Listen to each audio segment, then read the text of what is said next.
Dito siya nagtatrabaho sa community.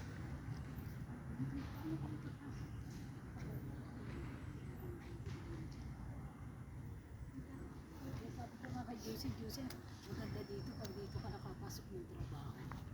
Eh kaso wala nga akong kakilala eh. Walang magpapasok sa akin.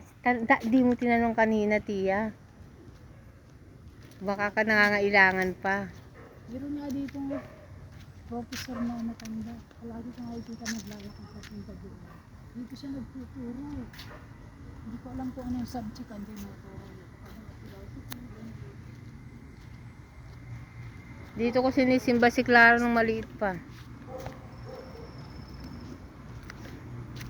Di ba, Tia, nilayasan ko dati si Rico noon nung diyan kami tumira? Yan, lagi kami nasimba ni Clara dito linggo-linggo.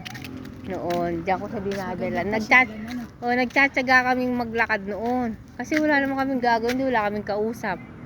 Kaya nagsisimba kami. Di ba nagpunta na rin dito? Si Rosel, hindi pa nakapasok dito yun. Di ba? Ay, sino ba yung kasama mo na kayo? Ay, sina Danica. Si Danica lang yun, at saka sila Bitoy, si Negi. Christine pala, ayun yun ang Negi. Si Ruel, hindi pa sila nakapasok dito.